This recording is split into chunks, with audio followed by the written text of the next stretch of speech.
اے ایمان والو، اللہ کو بکثرت یاد کیا کرو اور صبح و شام اس کی تسبیح بیان کیا کرو۔ اللہ سبحانہ تعالیٰ اس آیت میں اہل ایمان کو حکم دے رہے ہیں کہ وہ اس کی حمد، تسبیح، تکبیر اور لا الہ الا اللہ کے ساتھ کثرت سے اس کا ذکر کیا کریں، یعنی اس کو بہت زیادہ یاد کیا کریں۔ ابن عباس رضی اللہ عنہ کہتے ہیں کہ اللہ نے ہر فرض کی کوئی نہ کوئی حد مقرر فرمائی ہے، یعنی صبح کے 2 فرض ہیں، شام میں 3 فرض ہیں، تو ہر فرض کی ایک حد ہے۔ رمضان کے روزے فرض ہیں تو 1 مہینے کے فرض ہیں۔ پھر عذر کی حالت میں وہ بھی معاف ہے، یعنی اگر انسان کو کوئی حقیقی عذر پیش ہو تو اس سے بھی اللہ تعالیٰ درگزر کرتے ہیں، لیکن نہ اس کے ذکر کی کوئی حد ہے اور نہ وہ کسی عذر سے معاف ہوتا ہے، یعنی اگر غفلت برتو۔ ہاں عقل یا ہوش نہ رہے تو اور بات ہے۔ اللہ تعالیٰ فرماتے ہیں سورۃ النساء میں فاذکروا اللہ قیاما وقعودا وعلی جنوبکم، اللہ کا ذکر کرو کھڑے، بیٹھے، لیٹے، یعنی ہر حال میں اللہ کو یاد کرتے رہو۔ یعنی ہم نے یہ خود ساختہ پابندیاں لگائی ہوئی ہیں کہ اس کیفیت میں ذکر نہیں کرنا، یا لیٹ کے نہیں کرنا، ضرور بیٹھو، یا قبلے کی طرف رخ کر کے بیٹھو، یا باوضو ہو کے بیٹھو پھر ہی ذکر کر سکتے۔ نہیں، ایسا کچھ نہیں، ہر حال میں اللہ کا ذکر کر سکتے۔ نبی صلی اللہ علیہ وسلم کے بارے میں آتا ہے کان یذکر اللہ فی کل احیانہ، کہ آپ اپنے ہر طرح کے حالات میں، ہر طرح کے اوقات میں اللہ کا ذکر کیا کرتے تھے۔ اور یہاں پر کیا فرمایا وسبحوہ بکرۃ واصیلا، صبح اور شام یعنی دن کے پہلے پہر اور دن کے پچھلے پہر اللہ کی تسبیح کرو، کیونکہ جب انسان ایسا کرتا ہے تو اللہ تعالیٰ کی رحمتیں آتی ہیں۔ فرشتے بھی اہل ایمان کے لیے دعائیں کرتے ہیں، هو الذی یصلی علیکم وملائکتہ، وہی ہے جو تم پر صلوات بھیجتا ہے اور اس کے فرشتے بھی۔ تو یہاں اہل ایمان کو خطاب ہے، یا ایھا الذین آمنوا، اے لوگو جو ایمان لائے ہو۔ ابن مسعود کہتے ہیں کہ جب اس آیت کے ساتھ پکارا جائے تو اپنے کانوں کو اس حکم کی طرف لگا دیں، توجہ کریں کہ اللہ تعالیٰ کیا کہنا چاہتے ہیں، اس کو غور سے سنیں۔ یا تو کوئی خیر کا کام ہوگا جس کا اللہ تعالیٰ حکم دے رہا ہوگا، یا کوئی شر ہوگا جس سے اللہ تعالیٰ تمہیں روک رہا ہوگا، اس سے منع کر رہا ہوگا۔ تو یہاں پر یا ایھا الذین آمنوا کہہ کے کیا کہا گیا، اذکروا اللہ ذکرا کثیرا، صرف ذکر نہیں بلکہ ذکرا کثیرا، بہت کثرت سے اللہ کو یاد کیا کرو، کثرت سے اللہ کا ذکر کیا کرو، یعنی ہر طرح کے حالات میں اللہ ہی کو یاد کیا کرو، اور خاص طور پر تسبیح، تحلیل، تحمید، تکبیر۔ مجاہد کہتے ہیں یہ وہ کلمات ہیں جنہیں پاک، ناپاک، بے وضو اور جنبی بھی کہہ سکتا ہے، یعنی اگر کوئی حالت جنابت میں ہے تو بھی سبحان اللہ کہنے میں اس کو کوئی حرج نہیں، الحمدللہ وہ بھی کہہ سکتا ہے۔ جیسے اگر کسی کو نہانے کی ضرورت ہے اور اس کو تھوڑا ٹائم ہے نہانے میں کسی بھی وجہ سے، تو اس دوران اگر وہ پانی پینے لگا ہے تو بسم اللہ کہہ سکتا ہے، پانی پی چکا ہے تو الحمدللہ کہہ سکتا ہے، اسی طرح استغفر اللہ کہہ سکتا ہے۔ تو یہ کلمات ہر حال میں کہے جا سکتے ہیں۔ پھر دل کے اخلاص کے ساتھ ذکر کرنا چاہیے، یعنی ذکر کثیر کا معنی کیا گیا وہ ذکر جو اخلاص کے ساتھ کیا جائے، یعنی صرف کوانٹٹی میں ہی زیادہ نہ ہو بلکہ اس کی کوالٹی اچھی ہو۔ کوالٹی اچھی ہونے کا مطلب کیا ہے، دل سے کیا گیا۔ کثیر کا اپوزٹ قلیل ہوتا ہے، تو قلیل ذکر کون سا ہے، جو منافقین کرتے ہیں، وَلَا يَذْكُرُونَ اللَّهَ إِلَّا قَلِيلًا، کہ وہ اللہ کو بہت تھوڑا یاد کرتے ہیں، یعنی زبان سے اوپر سے کر دیتے ہیں لیکن دل سے نہیں کرتے۔ اور یاد تو ہوتی بھی دل میں ہے، یاد کسی کی بھی دل میں ہوتی ہے تو زبان پہ آتی ہے۔ اور دوسرے لفظوں میں کثیر کے مقابلے میں قلیل ذکر کیا ہے کہ انسان بس صرف صبح شام کے اذکار کرے، نمازوں کے بعد ذکر اذکار کرے، اور مختلف حالات میں جیسے کھانا کھایا یا مخصوص اذکار جو ہیں صرف ان کی پابندی کرے۔ لیکن ذکر کثیر اس کے برعکس کیا ہے کہ انسان ان خاص مواقع کے علاوہ بھی ہر حال میں اللہ کو یاد کرتا رہے، اللہ کی یاد اس کے دل میں تازہ رہے۔ اور یہ ایک ایسا عمل ہے، یعنی ایک ایسی عبادت ہے کہ اس پر عمل کرنے والا آرام کی حالت میں بھی، لیٹے ہوئے بھی، بیٹھے ہوئے بھی، چلتے پھرتے اللہ تعالیٰ کو یاد کر سکتا ہے۔ یعنی باقی کام کرنے کے لیے جیسے نماز ہے یا قرآن ہے تو اس کے لیے پھر آپ کو ایک ایفرٹ کرنی پڑتی ہے۔ خالی سبحان اللہ، الحمدللہ، اللہ اکبر پڑھنے میں تو آپ کو کوئی ایفرٹ بھی نہیں کرنی، صرف زبان ہلانی ہوتی ہے۔ اور انسان اگر اس چیز کا عادی ہو جائے اللہ کے ذکر کا تو پھر اس کی زبان بری باتوں سے بھی پاک رہتی ہے اور اس کی زبان سے اچھے الفاظ ہی نکلتے ہیں۔ اور یہ جو ہم نے اپنے اوپر ایک ڈسپلن کے لیے پابندی لگائی تھی کہ کم از کم 100 دفعہ استغفار دن میں کرنی ہے، کم از کم 100 دفعہ سبحان اللہ پڑھنا، ٹھیک ہے، لیکن اس کا یہ مطلب نہیں کہ 100 دفعہ گنتی پوری ہوگی تو اب اس کے بعد کوئی پابندی لگ گئی یا آگے بس دروازہ بند ہے اور اس سے آگے نہیں جا سکتے. اتنا تو منیمم کریں ہی، یعنی اپنے آپ کو پابند کرے. کیونکہ جب انسان کسی بھی کام کے لیے اپنا ٹارگٹ سیٹ کر لیتا ہے نا کہ آج دن میں یہ کام میں نے اتنی دفعہ کرنا ہے یا فلاں اور فلاں کام، آپ کی ٹو ڈو لسٹ ہوتی ہے، تو آپ پھر اس کو چیک کرتے رہتے ہیں کہ ہاں یہ کام ہو گئے. اور اگر آپ نے کوئی ٹارگٹ نہیں سیٹ کیا ہوا، ہاں میں کروں گی، تو پھر وہ کام نہیں ہو پاتا. تو اس لیے انسان کو اپنے لیے ٹارگٹ رکھنے چاہیے جتنے بھی آسانی سے رکھ سکے، 100 دفعہ 200 دفعہ کچھ بھی، لیکن اس کے علاوہ بھی کھلا بھی ضرور پڑھنا چاہیے، اور یہاں اسی کی طرف توجہ دلائی گئی ہے. امام ابو عمر ابن الصلاح سے پوچھا گیا کہ ذکر کی وہ کتنی مقدار ہے جس کو کرنے کے بعد انسان ان لوگوں میں شامل ہو جائے جو کثرت سے اللہ کا ذکر کرنے والے ہیں.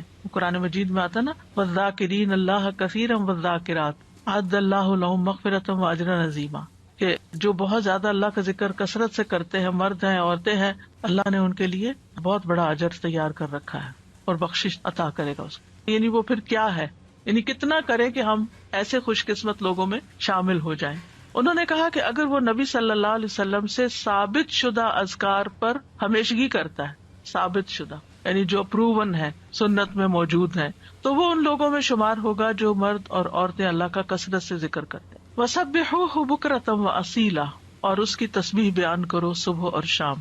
تسبیح کا مطلب ہے اللہ تعالیٰ کی ذات کو ان تمام صفات اور افعال سے پاک بیان کرنا جو اس کے لیے جائز نہیں، یعنی اللہ کو ہر عیب سے پاک بیان کرنا. آپ دیکھیے کہ شیطان جو ہے نا وہ انسان کا دشمن ہے، اور شیطان انسان کے دل میں اللہ تعالیٰ کے بارے میں کوئی نہ کوئی بدگمانی ڈال دیتا ہے، کوئی نہ کوئی ایسے خیالات ڈال دیتا ہے کہ جو انسان کی عقل نہیں بھی مانتی اور اس کو پسند نہیں بھی آتے، لیکن وہ خیال گزر جاتے ہیں، آتے ہیں اور چلے جاتے ہیں، جن کو وسوسے کہا جاتا ہے. اور اس کا شکار ہر انسان ہوتا ہے کسی نہ کسی درجے پر. سورۃ قاف میں اللہ تعالیٰ فرماتے ہیں وَنَعْلَمُ مَا تُوَسْوِسُ بِهِ نَفْسُهُ، اور ہم جانتے ہیں جو اس کا نفس اس کو وسوسے ڈالتا ہے. انسان کے اندر جو اندر سے اٹھتے ہیں یا شیطان کی ڈالی ہوئی نجاست ہوتی. اب اس کا توڑ کیا ہو؟ کیا اب انسان پریشان ہو کے بیٹھا رہے؟ کچھ لوگ بے حد پریشان رہتے ہیں کہ ہمیں وسوسے آتے ہیں.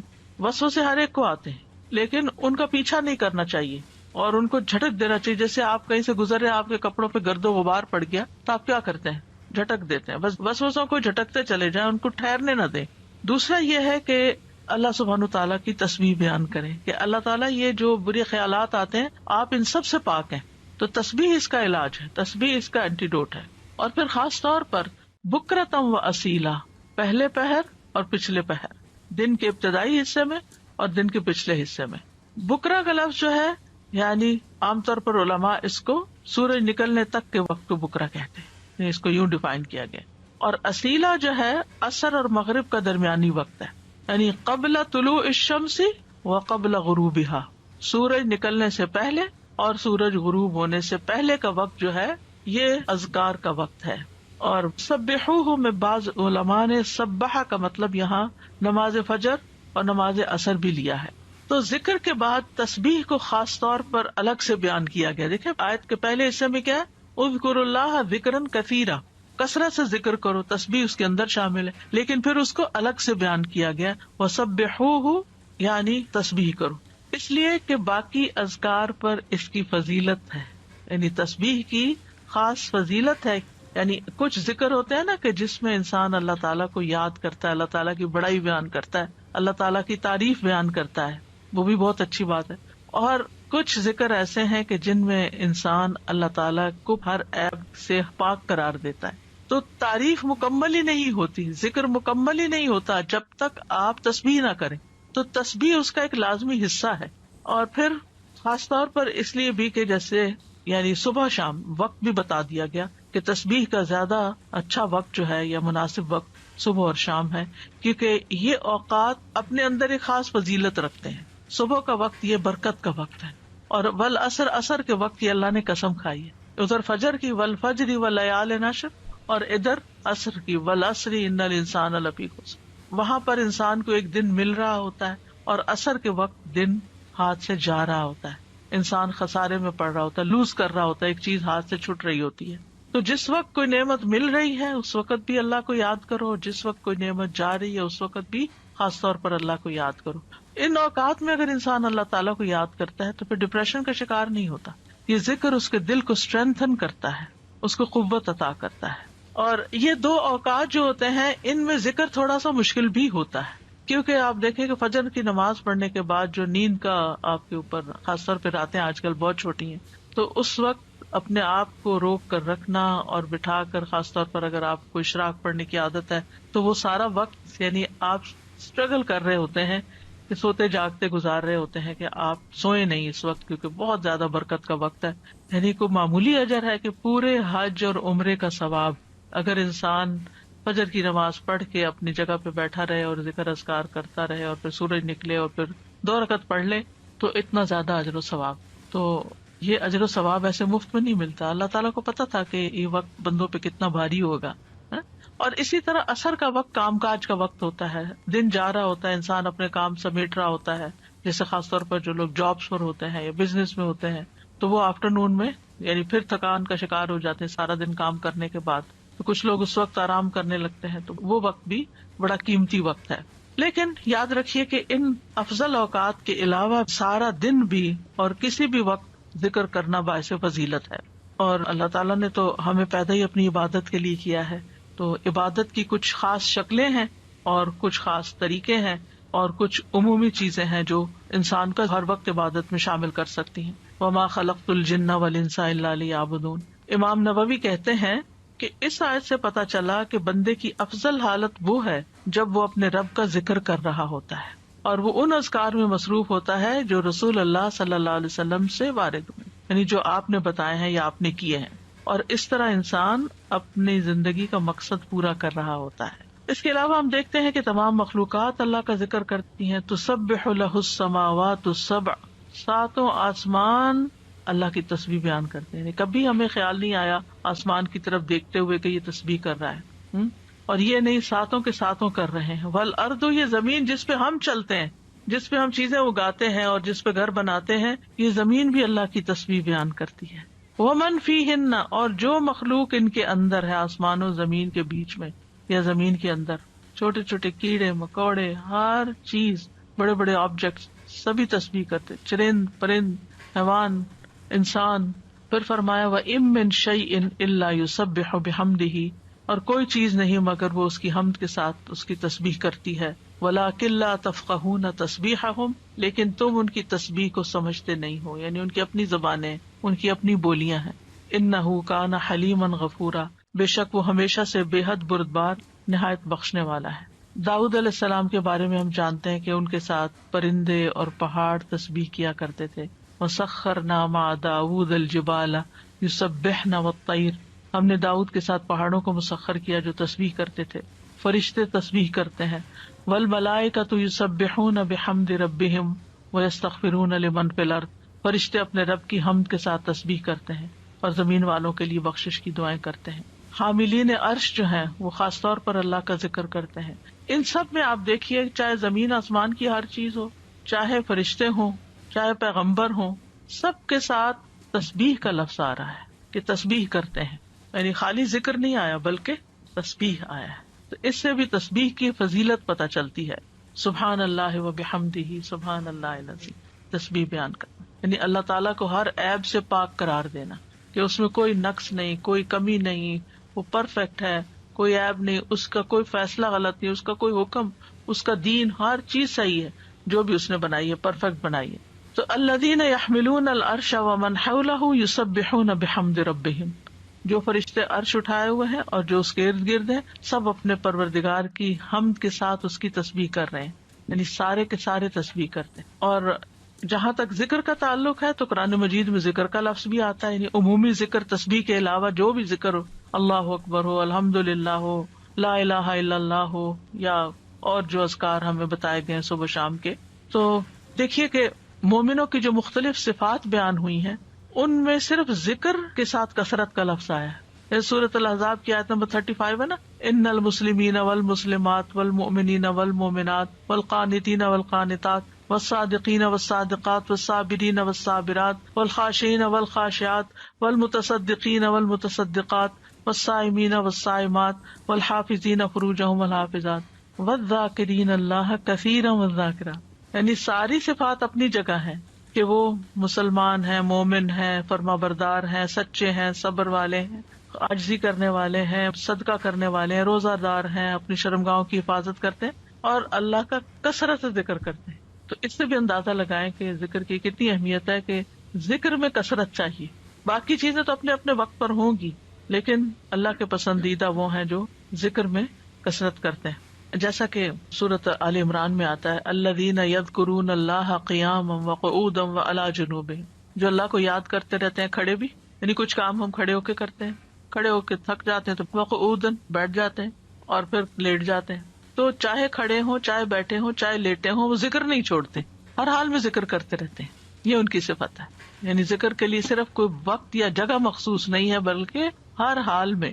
اور پھر جو اس کا اجر ہے، نبی صلی اللہ علیہ وسلم نے فرمایا کیا میں تمہیں تمہارا بہترین عمل نہ بتاؤں جو تمہارے مالک کے نزدیک اچھا اور پاکیزہ عمل ہے اور تمہارے درجات میں سب سے زیادہ بلند ہے. سونا چاندی کے خرچ کرنے سے بہتر ہے، اللہ کی راہ میں جہاد کرتے ہوئے تمہارے کفار کی گردنیں مارنے اور ان کے تمہاری گردنیں مارنے سے بھی افضل ہے. صحابہ نے عرض کیا کیوں نہیں؟ آپ نے فرمایا اللہ تعالیٰ کا ذکر. یعنی بعض اوقات انسان سوچتا ہے نا کہ میں تو کچھ کر نہیں پا رہا، لوگ تو بڑے بڑے نیکی کے کام کر جاتے ہیں، اتنے مالدار ہیں، وہ اتنا صدقہ خیرات کرتے ہیں. خاص طور پر انسان جب ایسی چیریٹیز کے بارے میں سنتا ہے جو لوگ بہت آگے بہت بڑے بڑے کام کرتے ہیں تو انسان سوچتا ہے کہ میرے پاس تو کچھ ہے ہی نہیں کرنے کے لیے، میں تو ان کے برابر کبھی آ ہی نہیں سکتا. کچھ لوگ ہر سال حج عمرے پہ چلے جاتے ہیں، انسان سوچتا ہے میں تو یہ بھی نہیں کر سکتا. اسی طرح کچھ لوگ اور بڑے بڑے کام کر رہے ہوتے ہیں، خدمت خلق کے بڑے کام کر رہے ہوتے ہیں. آپ کبھی کبھی پڑھتے ہیں نا کہ مخصوص شخصیات کے بارے میں، اس نے اتنے ہزار لوگوں کو مسلمان کیا، انسان سر پکڑ کے بیٹھ جاتا ہے کہ ہم نے تو ایک کو بھی نہیں شاید کیا. تو اسی طرح فلاں شخص نے اتنے 100 مسجدیں افریقہ میں بنوا دی، کہتے ہم نے کیا کیا.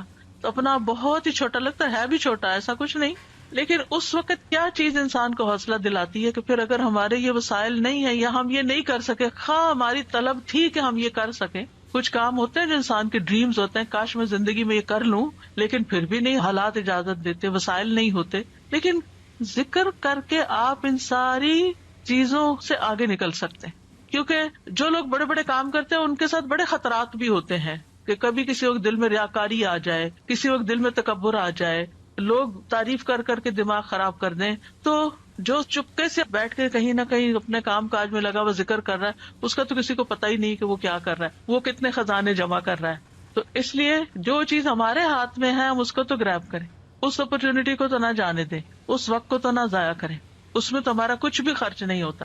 اور نبی صلی اللہ علیہ وسلم نے یہ بھی فرمایا، صحیح مسلم میں ہے، سبق المفردون قالوا وما المفردون یا رسول اللہ قال الذاکرون اللہ کثیرا والذاکرات. اچھا یہاں نوٹ کریں کہ ذکر کرنے والوں میں عورتوں کے نام بھی ساتھ ساتھ ہیں، یہ صرف مردوں کے لیے نہیں ہے، عورتیں بھی اس میں شامل ہیں. نبی صلی اللہ علیہ وسلم نے فرمایا مفردون سبقت لے گئے، آگے چلے گئے، سابقون بن گئے. صحابہ نے پوچھا اللہ کے رسول مفردون کون ہے؟ آپ نے فرمایا اللہ کا بہت زیادہ ذکر کرنے والے مرد اور عورتیں، یہ مفردون ہیں جو اللہ کے قریب ہو گئے. تو ذکر ایک ایسی چیز ہے کہ جو انسان کو اللہ کا قرب عطا کرتا ہے، اور بھی بے شمار فائدے ہیں. جہاں تک صبح و شام کے اذکار کا تعلق ہے تو سورۃ غافر میں آتا ہے، نبی صلی اللہ علیہ وسلم کو ارشاد ہے وَسَبِّحْ بِحَمْدِ رَبِّكَ بِالْعَشِيِّ وَالْإِبْكَارِ، اور صبح اور شام اپنے رب کی حمد کے ساتھ اس کی تسبیح کیجیے. یہ ڈائریکٹ حکم، جو پہلے آیت میں نے آپ کو سنوائی تھی اس میں بھی حکم ہے صبح و شام کا، اور یہاں بھی ابکار کا لفظ ہے، وہاں بکرا کا ہے، یہاں ابکار کا لفظ ہے، عشی والابکار، یعنی روٹ ایک ہی ہے لیکن تھوڑا سا تبدیل ہو گیا ہے. سورۃ طٰہٰ میں بھی آتا ہے فاصبر علی ما یقولون وسبح بحمد ربک قبل طلوع الشمس وقبل غروبها ومن آناء اللیل فسبح واطراف النہار لعلک ترضی. سو ان باتوں پہ صبر کیجیے جو وہ کہہ رہے ہیں، اور سورج طلوع ہونے سے پہلے اور اس کے غروب ہونے سے پہلے اپنے رب کی حمد کے ساتھ تسبیح کیجیے. تو تسبیح کا خاص وقت جو ہے، ویسے تو سارا دن کر سکتے ہیں، خاص اوقات یہ بتائے جا رہے ہیں جو قرآن میں خود بتا دیے گئے. اور رات کے کچھ اوقات میں بھی بس اس کی تسبیح کیجیے.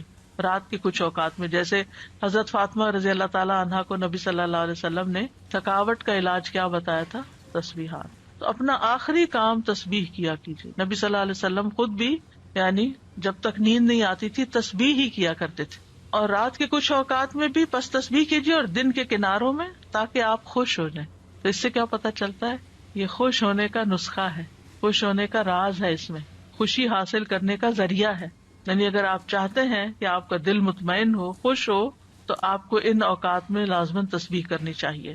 اور جو ان اوقات میں تسبیح نہیں کرتے وہ غافلین میں شمار ہوتے ہیں، کیونکہ اللہ تعالیٰ فرماتے ہیں وَاذْكُر رَبَّكَ فِي نَفْسِكَ تَضَرُّعًا وَخِيفَةً وَدُونَ الْجَهْرِ مِنَ الْقَوْلِ بِالْغُدُوِّ وَالْآصَالِ وَلَا تَكُن مِّنَ الْغَافِلِينَ. اور اپنے رب کا ذکر کیجیے اپنے دل میں عاجزی اور خوف سے، بغیر بلند آواز کیے، چپکے چپکے، دل ہی دل میں، صبح اور شام کے وقت، اور آپ غافلوں میں سے نہ ہونا. یعنی جو ان اوقات میں تسبیح نہیں کرتے، ذکر نہیں کرتے، وہ غافل شمار ہوتے ہیں. اور خاص طور پر اس وقت میں جو تھوڑا سا بھی ذکر کیا جاتا ہے اس کا اجر بہت زیادہ ہے. رسول اللہ صلی اللہ علیہ وسلم نے فرمایا جو لوگ نماز فجر سے سورج نکلنے تک اللہ کا ذکر کریں، مجھے ان کے ساتھ بیٹھے رہنا زیادہ پسند ہے. کیونککہ نبی صلی اللہ علیہ وسلم کو حکم دیا گیا تھا نا، وَاصْبِرْ نَفْسَكَ مَعَ الَّذِينَ يَدْعُونَ رَبَّهُمْ بِالْغَدَاةِ وَالْعَشِيِّ يُرِيدُونَ وَجْهَهُ. آپ ان لوگوں کے ساتھ رہیے، ان کے ساتھ بیٹھیے جو اپنے رب کو صبح شام پکارتے ہیں اور ان سے اپنی نگاہیں نہ پھیریے. تو آپ نے فرمایا مجھے ان کے ساتھ بیٹھے رہنا زیادہ پسند ہے بنسبت اس کے کہ میں اولاد اسماعیل سے 4 غلام آزاد کروں. ایک وہ نیکی ہے اور ایک ایسے لوگوں کی کمپنی میں بیٹھنا جو اس وقت اللہ کا ذکر کرتے ہیں، اور میں ایسے لوگوں کے ساتھ بیٹھا رہوں جو نماز عصر سے سورج غروب ہونے تک اللہ کا ذکر کرے. یہ زیادہ پسندیدہ ہے اس سے کہ 4 غلام آزاد کروں. تو نماز عصر کے بعد کا وقت بھی صرف جمعے کا دن نہیں، کیونکہ ہم عام طور پر جمعے کے دن پھر بھی تھوڑا سا بہتر کر لیتے ہیں، لیکن عام دنوں میں ہم اس وقت کو دھیان نہیں کرتے. ٹھیک ہے، اگر اس وقت میں آپ کے کچھ مخصوص کام ہے گھر کے یا واک کا وقت ہے یا کوئی بھی، تو اس وقت کی برکت کی وجہ سے کہ یہ ذکر کا خاص وقت ہے. اور آپ نے یہ بھی دیکھا ہوگا کہ پرندے بھی صبح کے وقت سورج نکلنے تک چہچہا رہے ہوتے ہیں، اور پھر اس کے بعد جب چڑیا اپنے گھونسلوں کو جاتی ہیں اور جو ہی سورج غروب ہو جاتا ہے تو خاموشی سے سونے لگتی ہیں.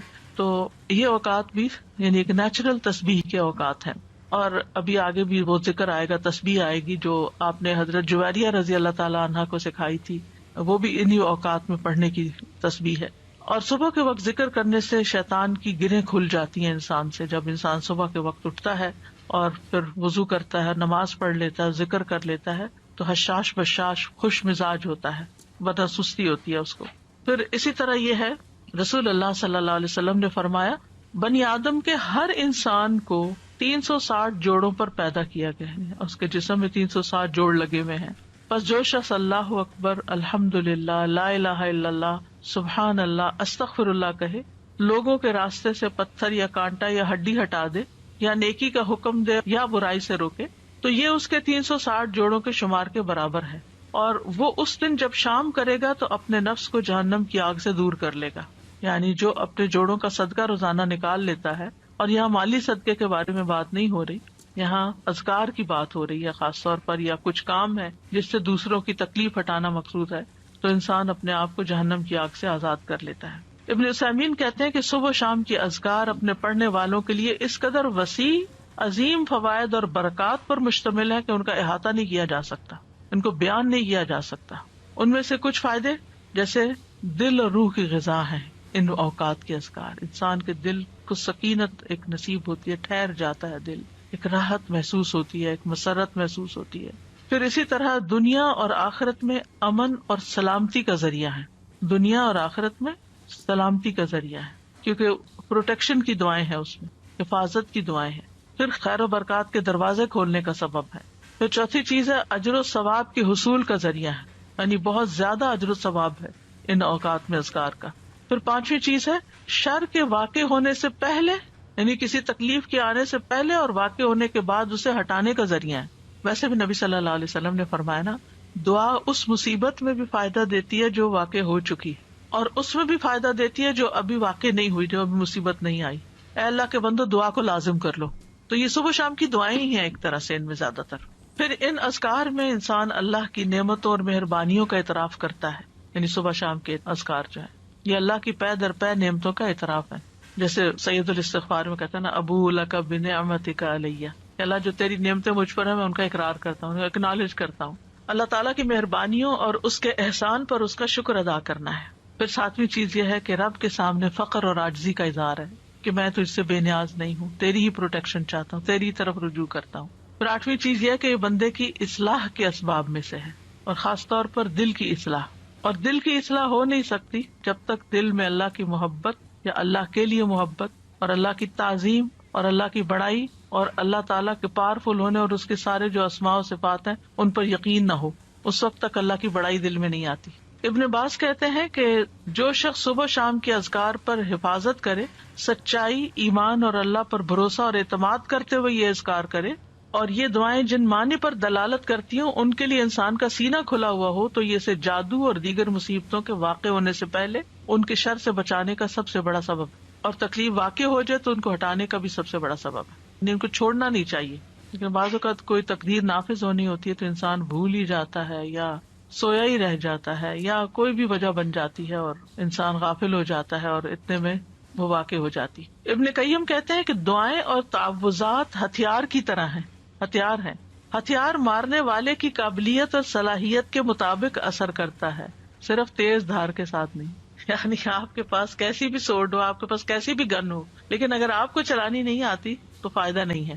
جب ہتھیار کامل ہو اور اس میں عیب نہ ہو اور وہ بازو طاقتور ہو جو ہتھیار چلاتا ہے اور رکاوٹ نہ پائی جاتی ہو، تو اس ہتھیار کے ساتھ دشمن کے لیے تاثیر واقع ہوگی اور وہ دشمن کو بھگا دے گا، زخمی کر دے گا. اگر ان چیزوں میں سے کسی میں کوئی کمی ہو جائے تو تاثیر بھی کم ہو جائے گی. کون کون سی چیزیں؟ ہتھیار بھی اچھا، عیب بھی نہ ہو اور چلانا بھی صحیح آتا ہو. آپ نے عام طور پہ سنا ہوگا لوگ کہتے ہیں کہ ہم خود نہیں رقیہ کر سکتے، کسی راقی کے پاس جانے کی کیا ضرورت ہے. ہم بھی کر سکتے، بھی ضرور کرو، کسی نے منع تو نہیں کیا. لیکن بعض اوقات جو راقی ہوتے ہیں نا، ان کا جو یقین ہوتا ہے، ان کا جو انداز ہوتا ہے، ان کی جو آواز ہوتی ہے، اس کا اثر ہی کچھ اور ہوتا ہے. چلے رقیے کو آپ چھوڑیں، عام جو زبان میں بات کرتے ہیں، مثلا ایک شخص کہتا ہے ادھر آؤ، بچے کو کہتے ہیں ادھر آؤ، وہ سنتا ہی نہیں، تو اس کہتا ہے ادھر آؤ، تو وہ ڈر کے مارے آ جاتا ہے. کہنے والے کے کہنے میں بڑا فرق بھی ہوتا ہے اور اس کا اثر بھی فرق ہوتا ہے. کچھ لوگوں کی بات لوگ آسانی سے مان جاتے ہیں اور کچھ کی تو بالکل نہیں مانتے. ہم سب جانتے ہیں گھر میں بھی عام طور پہ دیکھا گیا کہ ماں کی بات کا اثر اور ہوتا ہے، باپ کی بات کا کچھ اور ہوتا ہے، کبھی وائس ورسا بھی ہوتا ہے. لیکن یہ ہے کہ فرق ہے ایک بندے کے ذکر کرنے اور پڑھنے اور جن بھوت کو بگانے اور دوسرے بندے کے بگانے میں. جو خود ہی جنوں بھوتوں سے ڈرتا ہو وہ بگائے گا کہاں سے؟ تو جو ایسا کام کرنے والے ہوتے ہیں نا، اللہ نے ان کو خاص صلاحیتیں دی ہوتی ہیں اور خاص ٹیکنیکس بھی دی ہوتی ہیں اور سجھائی ہوتی ہیں، ان کے دل میں ڈالی ہوتی ہیں. بعض اوقات وہ کسی کو نقل نہیں کر رہے ہوتے، وہ جو ان کے دل میں آتا ہے اس کے مطابق وہ بیان کرتے جاتے، پڑھتے جاتے ہیں مریض کے حسب حال، کیونکہ ہر مریض فرق ہوتا ہے، ان کا ایکسپیرینس بھی فرق ہوتا ہے کہ کیا چیز فائدہ دیتی کیا نہیں دیتی. جب تک آپ کے ہتھیار صحیح نہ ہو نا، یعنی کہ آپ کے پاس اسکل نہ ہو اور آپ کو دل مضبوط نہ ہو، بہادری نہ ہو. استاذہ جی جیسے نا بچے آج کل نئی ٹیکنیک سے کوئی بھی ہو تو کہیں گے آپ کو تو یوز کرنا نہیں آتا، آپ کو متاثر کرتے ہیں نا آپ کو، یعنی کہ امپریس کرتے ہیں، اور پھر جب آپ کو وہ چیز یوز کرنے آ جاتی تو آپ خود حاوی ہو جاتے. اور اسی طرح ہی جب آپ کو پتا ہوتا ہے کہ آپ نے ہتھیار کیسے یوز کرنا ہے تو پھر آپ کی پاورز اور قسم کی ہوتی ہیں، اور یہی وہ طاقت اور وہ پاور ہے جس سے آپ نا شیطان کو بھگا سکتے. اور میں کہتی ہوں نا حضرت عمر رضی اللہ عنہ سے کیوں شیطان ڈرتا تھا، ان کے اندر وہ پاورز تھیں. بالکل سبحان اللہ. کبھی کبھی ایسا ہوتا ہے نا کہ آپ بالکل گھر میں اکیلے ہوتے ہیں، اندھیرا یا کوئی ایسی چیز ہوتی ہے تو انسان کے دل میں ایک دم خیال آتا ہے کہ یہاں کوئی ایسی چیز نہ ہو، تو آپ یوں کیا کر اور آنکھیں کھول لیا کریں، اچھا کیا اگر کوئی ہوگی تو کیا ہوگا. سر جی آپ نے ایک دفعہ بتایا تھا نا کہ ذرا سی تھوڑی آواز کے ساتھ ڈانٹا جائے تو پھر ڈر خود نکل جاتا ہے. تو 2-3 دفعہ اس طرح سے ہوا تو الحمدللہ ذرا سی آواز زور کر کے کہ ہمارا گھر ہے، ہم رہتے ہیں، جو بھی مخلوق ہے وہ تنگ نہ کرے، مطلب اپنے آپ کو زیادہ باروب بنا کے اور ڈر نکال کے ان کو ڈرانا چاہیے. بالکل. تو الحمدللہ اس سے فرق پڑتا ہے. وہ متین ہاشمی صاحب ہوتے تھے کراچی میں، شاید آپ کے ہوتے ہوئے وہ لیکچر دینے آئے ہوں گے. انہوں نے ایسی بہت سی ٹیکنیکس بتائی تھی. وہ جنات کا علاج کرتے تھے اور ان کی آواز بھی اتنی ٹھہری ہوئی تھی، کوئی غصہ بھی نہیں کرتے تھے، کچھ نہیں. تو وہ کہتے تھے کہ جہاں کوئی ایسا مسئلہ ہو تو میں جا کے کہتا ہوں کہ دیکھیں ہم اشرف المخلوقات ہیں، ہم انسان ہیں اور آپ کا کوئی حق نہیں یہاں رہنے کا، میں آپ کو حکم دیتا ہوں یہاں سے چلے جائیں، اور وہ چلے جاتے تھے. تو بہرحال یہ تعوذات جو ہیں اور صبح شام کے اذکار جو ہیں یا تو شر کے اسباب کو واقع ہونے سے روک دیتے ہیں یا پھر وہ ان کے درمیان اور ان کی کامل تاثیر کے درمیان رکاوٹ بن جاتے ہیں. یعنی اسباب اور اثر کے بیچ میں رکاوٹ یعنی وہ چیز آ تو رہی ہوتی ہے مگر اس کا اثر جلد ختم ہو جاتی ہے. اور جتنا تعوذ کبھی ہوگا اتنا ہی اثر بھی کبھی ہوگا. دعا جو ہے وہ تقدیر بدل دیتی ہے. ابن عثیمین کہتے ہیں دعا تقدیر کو ٹال دیتی ہے. صبح شام کے اذکار دعاؤں اور تعوذات کا ایک مجموعہ ہے اور دعا تقدیر کو ٹالتی ہے، اور اللہ کبھی تقدیر کا فیصلہ صادر کرتا ہے اور اس کے لیے ایک سبب مقرر کرتا ہے، یعنی تقدیر نافذ ہونے کے لیے کوئی وجہ، ذریعہ، جو اس تقدیر کے آگے رکاوٹ بن جاتی ہے. ٹھیک ہے، تو دعا بھی انہیں اسباب میں سے ایک سبب، یعنی تقدیر بھی اللہ نے بنائی، وہ اتر رہی ہے تقدیر، اور اس کو ہٹانے کا سبب بھی اللہ نے بنایا ہے. اور وہ اسباب میں سے ایک سبب کیا ہے؟ یہ دعائیں، یعنی وہ آتی ہے اور دعائیں اس کو پیچھے دھکیل دیتی ہیں. اللہ نے یعنی صرف تقدیر نہیں بنائی، اللہ نے اس کو ٹالنے کا ذریعہ بھی بنایا ہے، اسباب بھی بنائے، اور دعا ان میں سے ایک سبب ہے. سمپل سے امام نووی کہتے ہیں دعا مصیبت کو ہٹانے اور رحمت کو پانے کا ایک سبب ہے، یعنی ایک ہتھیار ہے. پہلے بات ہوئی نا کہ ہتھیار ہے دعا، جیسے ڈھال ہتھیار کے حملے کو روکنے کا سبب ہے، جیسے ڈھال تلوار کے حملے کو روکنے کا سبب ہے. اور پانی زمین سے نباتات اگانے کا سبب ہے، بارش ہوتی ہے تو زمین ہری بھری ہو جاتی ہے، تو یہ سبب ہے نا. زمین کے اندر پوٹینشیل تھا، لیکن جب تک پانی نہیں آیا تو وہ دبی رہی، جب جو پانی آیا تو اس نے اپنا اندر کا سب باہر نکال دیا. ابن قیم کہتے ہیں ایک دفعہ شیخ الاسلام ابن تیمیہ کے پاس میں موجود تھا، انہوں نے صبح کی نماز پڑھی، پھر وہ بیٹھ کر اللہ کی عبادت کرتے رہے اور ذکر کرتے رہے. تقریباً آدھا دن گزر گیا. میری طرف دیکھا اور کہا یہ میرا ناشتہ ہے، اگر میں یہ غذا نہ کھاؤں تو میری قوت ساکت ہو جائے، کچھ کر نہ سکوں. آپ کو پتا 35 جلدوں میں انہوں نے لکھا ہے فتاوا، ان کے فتاوا کو اکٹھا کیا گیا، پوری شیلف بھر جاتی ہے، بلکہ اس سے بھی بچ جاتی ہے، کتابیں دوسری شیلف میں رکھنی پڑتی. تو ہم سوچئے کہ اتنے بڑے بڑے کام لوگ کس طرح کر جاتے تھے اللہ کی مدد کے ساتھ، اور اللہ کی مدد اللہ کے ذکر کے ساتھ آتی، اور خاص طور پر فجر کے بعد سونے کو جو ناپسند کرنا، کیونکہ وہ برکت کا وقت ہوتا تھا. ابن قیم کہتے ہیں سلف صالحین کے نزدیک یہ بات ناپسندیدہ اور مکروہ تھی کہ صبح کی نماز سے لے کر سورج کے طلوع ہونے تک انسان سوئے. یہ غنیمت کا وقت ہے.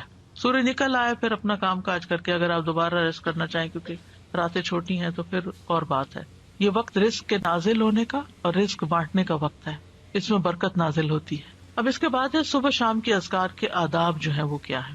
سب سے پہلی بات یہ کہ زبان اور حضور قلب کے ساتھ، دل اور زبان کی حاضری کے ساتھ ذکر کیا جائے. جب یہ دونوں چیزیں متحد ہو جاتی ہیں اور اذکار کرنے والا سچائی، یقین اور اللہ کے ساتھ اچھا گمان کرتے ہوئے ان کے معنی میں غور و فکر کرتے ہوئے پڑھتا ہے تو یہ پڑھنے والے کو فائدہ دیتی ہے، اس پڑھنے والے کی حفاظت ہوتی ہے، اس سے مصیبتیں دور ہوتی ہیں. ابن قیم کہتے ہیں تمام اذکار سے افضل اور زیادہ مفید وہ ذکر ہے جس میں زبان اور دل ساتھ ہوں، جو بول رہے ہیں وہ آپ کا دل سمجھ بھی رہا ہے اور اس کے موافق ہوں، اور وہ نبوی اذکار سے ہوں، یعنی سنت سے ثابت ہوں، اور ذکر کرنے والا معنی اور مقصد سمجھتا ہو. پھر اسی طرح ان اذکار کا وقت جو ہے طلوع فجر سے پہلے شروع ہو جاتا ہے اور طلوع شمس سے پہلے تک رہتا ہے، یعنی جو ہی اذان ہوتی ہے نا فجر کی، اس وقت سے شروع ہو جاتا ہے سورج نکلنے تک. اور شام کے اذکار کا وقت عصر کے بعد سے لے کر رات کے اول حصے تک ہوتا ہے، مغرب کے وقت تک. اگر کسی سے یہ اوقات رہ جائے، ان سے محروم ہو جائے، بھول گیا یا کوئی رکاوٹ بن گئی تو کوئی حرج نہیں. صبح کے اذکار چاشت کا وقت ختم ہونے تک پڑھ لے اور شام کے اذکار رات کے 1/3 حصے تک پڑھ لے، لیکن یہ رخصت ہے، اصل وقت ان کا سورج نکلنے سے پہلے اور غروب ہونے سے پہلے کا. یہ ابن باز کہتے ہیں سنت یہ ہے کہ صبح اور شام کے اذکار اور دعاؤں کو ان کے وقت میں ادا کرنے کی حفاظت کی جائے. جب ان کا وقت ختم ہو جاتا ہے تو وہ ثواب بھی ان کے وقت کے ساتھ ختم ہو جاتا ہے جو اس وقت سے متعلق تھا. اب صبح شام کے اذکار میں سب سے پہلا ذکر آیت الکرسی کا ہے. آیت الکرسی کیا ہے؟ اللہ لا الہ الا هو الحی القیوم آخر تک. صبح شام آیت الکرسی پڑھنے سے حفاظت ملتی ہے، یعنی حدیث سے بھی ثابت ہے، خاص طور پر جنات کے اثر سے بچاؤ ہوتا ہے. آیت الکرسی میں آپ دیکھیں اللہ سبحانہ تعالیٰ کا تعارف ہے، اس کے اسماء و صفات ہیں. قرآن کریم کی کوئی اور آیت ایسی نہیں جس میں اللہ تعالیٰ کے اتنے نام اور صفات بیان ہوئی ہوں. اس میں اللہ کا ذاتی نام اللہ بھی آیا اور تقریباً 27 صفات اور افعال وغیرہ آئے ہیں. سب سے پہلے اللہ تعالیٰ کی الوہیت کا ذکر ہے، اللہ لا الہ الا ہو، کہ وہ الوہیت میں اکیلا ہے. پھر الحی القیوم، اور یہ دونوں نام ان کو اسماء اعظم بھی کہا گیا ہے. حی زندہ ہے، یعنی اس کو کبھی موت نہیں آئی، کمال صفات میں سے، اور قیوم قائم رکھنے والا کمال افعال میں سے. بعض لوگ یہ سوال کرتے ہیں نا کہ اللہ تعالیٰ کو کس نے پیدا کیا ہے، تو اللہ سبحانہ تعالیٰ کی کوئی بگننگ نہیں ہے جیسے ہماری بگننگ ہے اور ہمارا ایک اینڈ ہے. نہیں، اللہ کیسے نہیں. اس میں آپ دیکھیے کہ ٹائم کا کریٹر اللہ ہے، تو جب ٹائم ہی نہیں تھا تب بھی اللہ ہے. یہ مہینے اور سال کس نے بنائے، اور ان کی نشاندہی کس سے ہوتی؟ سورج سے. ایک وقت تھا کہ سورج نہیں تھا، دن اور رات نہیں تھے، مہینے اور سال نہیں تھے، اللہ تعالیٰ اس وقت بھی موجود تھا. هو الاول، وہی اول ہے، والآخر والظاہر والباطن. اس لیے اللہ سبحانہ وتعالیٰ کو پہچاننا ضروری ہے، اس کو جاننا ضروری ہے، اور اس پہچان اور جان کے ساتھ اگر آپ پھر ذکر کرتے ہیں تو اس کا اثر ہی کچھ اور ہوتا ہے. آیت الکرسی بہت پاورفل آیت ہے. اس کی پاور کی وجہ کیا ہے؟ اس میں اللہ تعالیٰ کے نام اور صفات بیان ہوئے. لا تأخذہ سنۃ ولا نوم، نہ اس کو نیند آتی ہے نہ اونگ آتی، ہلکی نیند بھی نہیں آتی، گہری نیند آتی ہی نہیں. پھر ہر چیز کا مالک ہے، لہو ما فی السماوات و ما فی الارض، ہر چیز اسی کی ہے، ہر چیز اسی کے کنٹرول میں ہے. من ذا الذی یشفع عندہ الا باذنہ، کوئی اس کے ہاں سفارش بھی نہیں کر سکتا، اس کی جرات بھی نہیں کر سکتا مگر جس کو وہ خود اجازت دے. یعنی پورا کنٹرول، اقتدار سب اسی کا ہے.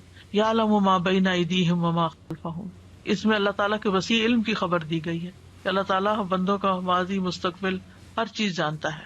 بندے اپنے بارے میں سب کچھ نہیں جانتے، اور جو جانتے ہیں وہ بھی ان کو یاد نہیں ہوتا.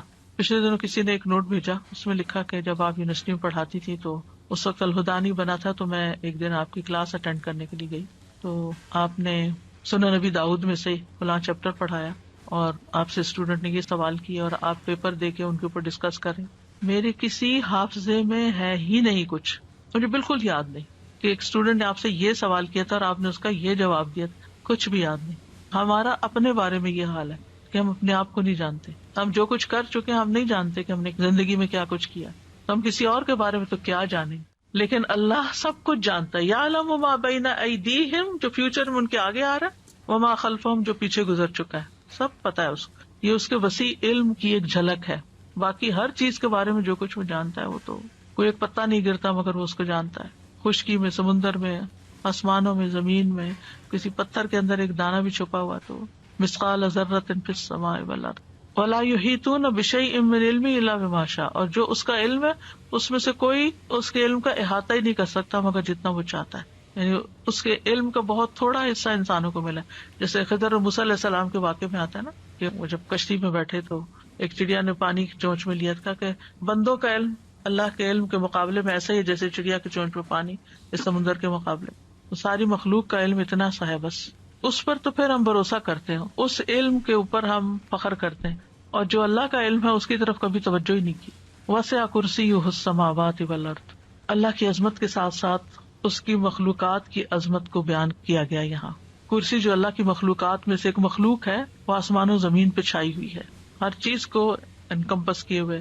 پھر جو اس کا بنانے والا ہے اس کی عظمت کیا ہوگی. اور کرسی جو ہے وہ رب تعالیٰ کے دونوں قدموں کی جگہ ہے. استاذہ جی، مجھے خیال آ رہا تھا کہ اللہ سبحانہ تعالیٰ کے بارے میں، اللہ سبحانہ تعالیٰ کے بھیجے ہوئے علم سے استفادہ کرنا یہ کتنی زیادہ ایک آنرڈ چیز ہے. تو ہم خود بھی اس آنر کو آنر نہیں کرتے، کیونکہ آپ دیکھیں کہ کوئی سمر سے یا کوئی پچھلے سال سے آپ کسی سے ملتے ہیں، لوگ کہتے ہیں اچھا ہم یہ فلاں یونیورسٹی کا یا آن لائن کورس کیا، یا ہم نے یہ کیا، یا ہم یہ کیا. تو آپ کیا کریں؟ نہیں، ہم تو بس لسنر بن کے یہاں کلاس اٹینڈ کر رہے ہوتے ہیں. We don't even honour this knowledge that has come from Allah سبحانہ تعالیٰ کمپیئر ٹو کہ ایک چھوٹا سا کوئی سرٹیفکیٹ کورس، کوئی ٹیک کا کوئی کچھ کر دیا. ٹھیک ہے، وہ بھی علم نافع ہوگا، لیکن اس کا فائدہ سامنے نظر آ رہا ہے نا، اس کا فائدہ جمع ہو رہا ہے، ابھی نظر نہیں آ رہا. جی، تو بس یہ ہماری ویکنس ہوتی ہے کہ جو چیز ہمیں نظر آتی ہے ہم اس کو زیادہ ویلیو کرتے ہیں بنسبت اس کے کہ جو نظر نہیں آتی. سارا جی، پڑھنے اور نہ پڑھنے میں بھی بہت فرق نظر آتا ہے کہ جس دن نہیں پڑھتے، جس دن نہیں اٹینڈ کرتے، آن لائن ہوتے ہیں اور آن کیمپس ہوتے ہیں، اس کا بھی بہت فرق نظر آتا ہے. آپ کو روشنی ایسی ملتی ہے، اور جس دن آپ نہیں پڑھتے اس دن آپ کو اندھیرا سا، سستی سی. And there are so many things I can tell. جیسے سورج نکلنے والا دن اور بادلوں والا دن ہوتا ہے نا، بالکل ایسا ہوتے تو دونوں دن ہیں. ولا یؤودہ حفظہما، اور ان دونوں کی حفاظت اللہ تعالیٰ کو تھکاتی نہیں، بوجھل نہیں کرتی. یعنی آسمانوں اور زمین کی حفاظت اور ان کے اندر جو کچھ ہے وہ اللہ سبحانہ و تعالیٰ کے کامل کنٹرول اور اقتدار میں ہے، اور وہ ان میں سے ہر چیز کی ٹیک کیئر کرتا ہے. دیکھیں ہم اپنی کیپیسٹی میں سب بات سمجھنے کے لیے ایک چھوٹا سا بھی کام ہمارے ذمہ ہوتا ہے نا، گھر کا ایک چھوٹا سا کام، تو وہ بھی کر کے تھک جاتے ہیں. کون سا کام ایسا ہے جسے آپ کر کے تھکے نہ ہو نا؟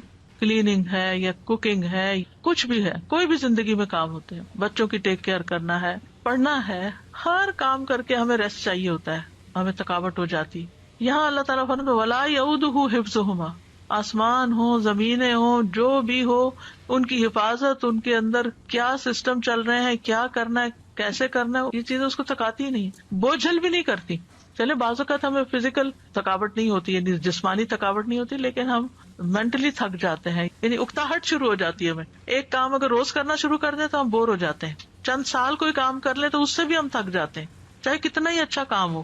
اللہ سبحانہ و تعالیٰ کو یعنی یعودو کا لفظ صرف تھکاوٹ کے لیے نہیں آتا، بوجھل پن کے لیے بھی آتا. یکسانگی یا اکتاہٹ یا کچھ وہ بھی لاحق نہیں ہوتی. یہ معمولی بات نہیں ہے، بہت بڑی بات، بہت بڑی بات. قرآن مجید میں آتا ہے کہ اللہ تعالیٰ ہی آسمان اور زمین کو تھامے ہوئے ہے کہ اپنی جگہ سے ٹل نہ جائیں. اگر وہ دونوں ٹل جائیں تو ان کے بعد کوئی بھی ان کو تھام نہ سکے گا. یعنی صرف اس نے بنا کے چھوڑ نہیں دیا. اب یہ آسمان جو بغیر ستونوں کے ہے، کسی نے تھاما ہوا تو ہمارے اوپر ہے نا، ورنہ تو نیچے آ پڑے. وَهُوَ الْعَلِيُّ الْعَظِيمُ، اور وہ بہت بلند، یعنی مطلق بلندی ہے اس کی، اور عظیم بہت عظمت والا ہے. کوئی مخلوق میں اس کے مشابہ نہیں، کسی کی وہ بڑائی نہیں. لیکن افسوس یہ کہ ہم مخلوق کو پھر بڑا سمجھتے ہیں اور اس کی بڑائی محسوس نہیں کرتے کہ وہ بڑا ہے. جس دن یہ یقین آ گیا نا کہ وہ بڑا ہے، تو پھر لوگوں کی ناراضگی، لوگوں کی پسند ناپسند کا خوف، یہ ساری چیزیں نکل جائیں گی. پھر اللہ کے حکم پر عمل کرنا بھی آسان ہوگا کہ اللہ بڑا ہے نا، اللہ میرے شوہر سے بھی بڑا ہے، اللہ میرے بہن بھائیوں سے بھی بڑا ہے، اللہ اس سوسائٹی سے بھی بڑا ہے، اللہ سارے فلاسفر سے اور سارے قانون دانوں سے اور سارے سائنٹسٹ سب سے بڑا ہے، تو اس کا حکم بھی سب سے بڑا ہے میرے لیے. پھر آپ کو کوئی بھی اس کا حکم ماننے میں مشکل لگے گی نہیں. تو بہرحال آج اتنا ہی کرتے ہیں انشاءاللہ تعالی. ابھی بہت سی دعائیں اور بھی ہیں صبح شام کے اذکار میں سے، پھر کل انشاءاللہ اس کے اوپر بات کریں گے. وآخر دعوانا ان الحمدللہ رب العالمین. سبحانک اللہم وبحمدک، اشہد ان لا الہ الا انت، استغفرک واتوب الیک. السلام علیکم ورحمۃ اللہ وبرکاتہ.